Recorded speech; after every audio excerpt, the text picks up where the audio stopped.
എല്ലാ ഭക്തജനങ്ങൾക്കും കതിർവേൽ മുരുകൻ യൂട്യൂബ് ചാനലിലേക്ക് ഒരിക്കൽ കൂടി സ്വാഗതം. എൻ്റെ ചാനൽ ആദ്യമായിട്ട് കാണുന്ന ഭക്തജനങ്ങൾ ചാനൽ ഒന്ന് സബ് ചെയ്യുക. ഒപ്പം തന്നെ ജ്യോതിഷ സംബന്ധമായ പ്രശ്നങ്ങൾ ഭക്തജനങ്ങൾക്ക് എന്തെങ്കിലും ഉണ്ടെങ്കിൽ വാട്സപ്പ് മുഖാന്തരം അല്ലെങ്കിൽ ഓൺലൈൻ വഴി ഞാൻ പറഞ്ഞു തരുന്നതായിരിക്കും. ഒപ്പം തന്നെ വാസ്തു സംബന്ധമായ ദോഷങ്ങളൊക്കെ നിങ്ങളുടെ വീടുകളിൽ ഉണ്ടെങ്കിൽ ആ ഒരു ദോഷത്തിന് പരിഹാരവും നിർദ്ദേശിക്കുന്നതായിരിക്കും. അപ്പോൾ കാര്യത്തിലേക്ക് കിടക്കാം. കർക്കിടക മാസമൊക്കെ അല്ലേ, അതായത് മിഥുനമാസമാണ് കർക്കിടക മാസം വരുന്നത്. അപ്പോൾ കർക്കിടക മാസത്തിൽ നമ്മൾ എല്ലാവരും പതിവുപോലെ തന്നെ രാമായണം വായിക്കാറുണ്ട് അല്ലേ, എല്ലാ വീട്ടിലും രാമായണം വായിക്കാറുണ്ട്. അപ്പോൾ ഈ രാമായണം വായിക്കുമ്പോഴത്തേക്ക് അത് അതിൻ്റെതായിട്ടുള്ള രീതികളിൽ വായിച്ചില്ലെങ്കിൽ തീർച്ചയായിട്ടും ദോഷം ഉണ്ടാകും. ദോഷം ഉണ്ടാകുന്നത് മാത്രമല്ല, അതിൻ്റെതായിട്ടുള്ള നെഗറ്റീവ് എനർജി തീർച്ചയായിട്ടും നമുക്കുണ്ടാകും. അപ്പോൾ നമ്മൾ ഏതൊരു കാര്യവും തുടങ്ങാൻ പോകുമ്പോഴും നമ്മൾ നല്ല രീതിയിൽ ആലോചിച്ചിട്ട് വേണം മുന്നോട്ട് പോകാൻ.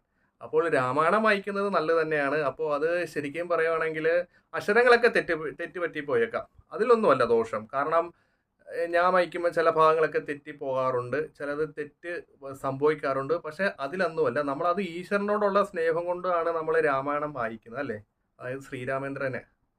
അപ്പോൾ തെറ്റിപ്പോയാലല്ല ദോഷം. നമ്മൾ അത് വായിക്കുമ്പം ആചരിക്കേണ്ട ഒന്ന് രണ്ട് കാര്യങ്ങളുണ്ട്. അപ്പം അതാണ് ഞാൻ ഈ വീഡിയോയിലൂടെ ഭക്തജനങ്ങൾക്ക് പറഞ്ഞ് മനസ്സിലാക്കി തരുന്നത്. ആദ്യം തന്നെ കാര്യത്തിലേക്ക് കിടക്കാം. അപ്പോൾ രാമായണം പൂജാമുറിയുള്ള ഭക്തജനങ്ങൾ രാമായണം പൂജാമുറി ഇരുന്ന് വായിക്കാം.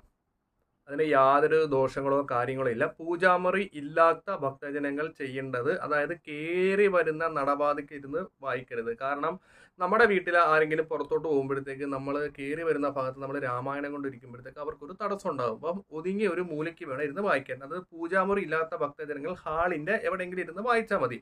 അപ്പോൾ അത് ശ്രദ്ധിക്കേണ്ടത്, നിലത്തൊരു പായിട്ടതിന് ശേഷം വിളക്ക് പിന്നെ വെക്കേണ്ട അറിയില്ല, 5 തിരിയോ 2 തിരിയിട്ട് വിളക്ക് വെക്കുക. ഒപ്പം തന്നെ നമ്മൾ ചെയ്യേണ്ട കാര്യങ്ങൾ എന്താണെന്ന് വെച്ചാൽ, ആ വിളക്കിന് ചുറ്റും പൂക്കൾ അലങ്കരിക്കുക, കിണ്ടിയിൽ വെള്ളം വെക്കുക, ചന്ദനത്തിരി, അതൊക്കെ നമ്മൾ സാധാരണ ചെയ്യുന്ന പോലെ. അപ്പോൾ രാമായണം ആദ്യമായിട്ട് നമ്മൾ തുടങ്ങുമ്പോഴത്തേക്ക് നമ്മൾ ചെയ്യേണ്ട കാര്യം എന്താണെന്ന് വെച്ചാൽ, ഒരു തേങ്ങ പൊട്ടിച്ച് വെക്കണം. ഗണപതിക്കൂട്ട്, അതായത് ഗണപതി ഉരുക്ക്, അതായത് നാളികേരം വെച്ച് നമ്മൾ ഗണപതിക്ക് ഉരുക്കുമല്ലോ, അതായത് അവല്, മലര്, പൂവമ്പഴം, കൽക്കണ്ട, മുന്തിരി, ശർക്കര. അപ്പോൾ ഒരു തൂശനരക്കകത്ത് വെച്ച് ഗണപതി സങ്കല്പത്തോടു കൂടി വേണം നമുക്ക് രാമായണം തുടങ്ങാൻ. അപ്പോൾ രാമായണം തുടങ്ങുന്നപ്പുറം തേങ്ങ പൊട്ടിച്ചിട്ട് വേണം ഗണപതി ഭഗവാനെ വെക്കാം. കഴിവതും തേങ്ങയിലെ വെള്ളം കൂട്ടി വെക്കാൻ ശ്രമിക്കുക, വെള്ളം കളയാതിരിക്കുക. അപ്പം തന്നെ നമ്മൾ ഈ ഒരു രീതി വെച്ചിട്ട് വേണം രാമായണം തുടങ്ങാൻ. പിന്നെ രാമായണം വായിക്കേണ്ട സമയം രാവിലെ തൊട്ട് വൈകിട്ട് 5 മണി വരെ രാമായണം എപ്പോൾ വേണമെങ്കിലും വായിക്കാം. വൈകുന്നേരം വായിക്കുന്നവർ പ്രത്യേകം ശ്രദ്ധിക്കുക, 7:30 മണിക്ക് ശേഷം വായിക്കാവുള്ളൂ. കാരണം സന്ധ്യയ്ക്ക് രാമായണം വായിക്കാൻ പാടില്ല. ഹനുമാൻ സ്വാമി ശ്രീരാമ ഭഗവാനെ ദാനിക്കുന്ന ഒരു സമയമാണ്. അപ്പോൾ നമ്മൾ രാമായണം വായിക്കുമ്പോഴത്തേക്ക് അതൊരു നെഗറ്റീവ് എനർജി ഉണ്ടായി നമുക്ക് ദോഷങ്ങളിലേക്ക് കൊണ്ടെത്തിക്കുക. അപ്പോൾ രാമായണം വായിക്കേണ്ട കാര്യങ്ങളാണ് ഞാനിവിടെ പറഞ്ഞ് ഭക്തജനോട് മനസ്സിലാക്കി തരുന്നത്. അപ്പോൾ തുടങ്ങുന്നത് തന്നെ നമുക്ക് അവല്, മലര്, ശർക്കരയൊക്കെ വെച്ചിട്ട് ഒരു ഗണപതി കൂടി നമുക്ക് ചെയ്യാം.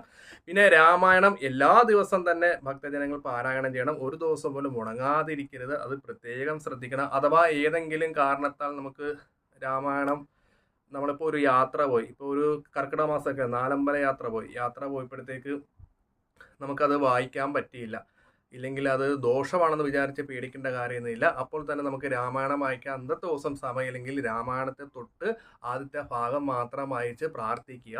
ഒപ്പം തന്നെ രാമായണം വായിക്കേണ്ട വേറൊരു കാര്യം പ്രത്യേകം ശ്രദ്ധിക്കേണ്ടത്, നമ്മൾ വീട്ടിൽ ഇട്ടുകൊണ്ടിരിക്കുന്ന വസ്ത്രങ്ങൾ ഉപയോഗിച്ച് വായിക്കരുത്. ഉദാഹരണത്തിന് നമ്മൾ രാവിലെ ജോലിക്ക് ഇട്ടുകൊണ്ടിരുന്ന വസ്ത്രങ്ങളൊക്കെ ഇട്ട് രാമായണം വായിക്കരുത്. അതാണ് ഞാൻ ഉദ്ദേശിച്ച് വന്നത്.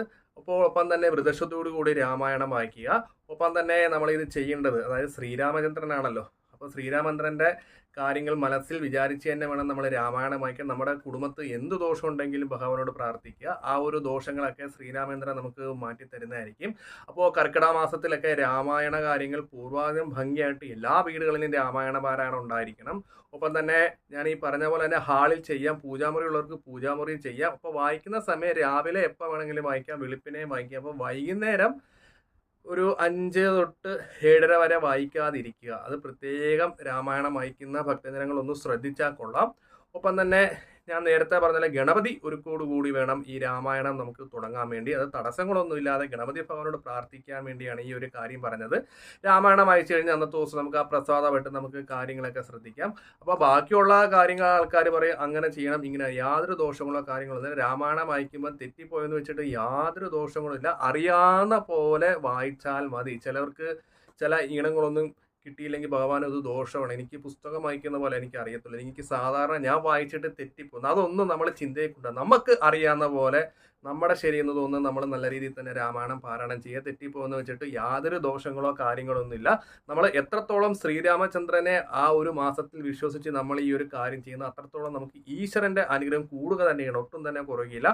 നമ്മുടെ വീട്ടിലെ ശത്രുദോഷങ്ങൾ, ഗ്രഹത്തിൽ വരുന്ന ദോഷങ്ങൾ, നെഗറ്റീവ് എനർജികൾ അതൊക്കെ മാറി പോസിറ്റീവ് എനർജിയും ആ ഒരു രാമകടാക്ഷത്തിൽ തന്നെ നിങ്ങളുടെ ഭവനം ധന്യമായി തീരും. അപ്പം അതുകൊണ്ട് രാമായണം വായിക്കുമ്പോൾ എന്തെങ്കിലും ഡൗട്ടുകളോ കാര്യങ്ങളൊക്കെ ഉണ്ടെങ്കിൽ വാട്സപ്പ് മുഖാന്തരം ഫോൺ വിളിക്കുകയോ ഇല്ലെങ്കിൽ മെസ്സേജ് ഇടുക ചെയ്യുക. അപ്പോൾ അന്നത്തെ ദിവസം ഗണപതി ഒരുക്ക് നിർബന്ധമാണ്. അല്ലാതെ വേറെ പ്രത്യേകിച്ച് കാര്യങ്ങളൊന്നുമില്ല. പിന്നെ വായിക്കുന്നതിൻ്റെ ടൈം, പിന്നെ ബാക്കി സാധാരണ ഭക്തജനങ്ങൾക്ക് അറിയില്ല, കൂടുതൽ കാര്യങ്ങളൊന്നും പറയേണ്ട ആവശ്യമില്ലല്ലോ. ഒട്ടുമിക്ക കാര്യങ്ങളൊക്കെ ഭക്തജനങ്ങൾക്ക് അറിയാം. അപ്പോൾ ടൈം വളരെയേറെ ശ്രദ്ധിക്കുക. ഗണപതി ഒരുക്കോടുകൂടി രാമായണം വായിക്കുക.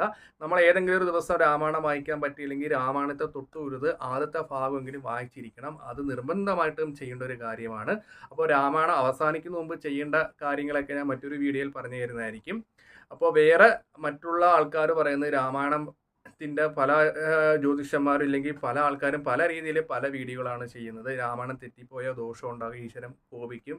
ഞാൻ ഇപ്പോഴും പറയുകയാണ്, നമ്മൾ ദോഷമുള്ള ഈശ്വരനെ വിളിക്കാൻ പോകരുത്. ഈശ്വരൻ ആരെയും ഒന്നും ചെയ്യത്തില്ല. നമ്മൾ ഈശ്വരനെ വിളിക്കുന്നത് എന്തിനാണ്? നമ്മുടെ കാര്യങ്ങൾ മാറ്റാൻ, നമ്മുടെ പ്രശ്നങ്ങൾ മാറ്റി തന്നെയാണ് ഈശ്വരൻ. അല്ലാതെ ഈശ്വരൻ്റെ മന്ത്രങ്ങളും ഈശ്വരനെ വിളിക്കുന്ന തെറ്റിപ്പോന്ന് വെച്ചിട്ട് ഈശ്വരൻ നമ്മളൊന്നും ചെയ്യത്തില്ല.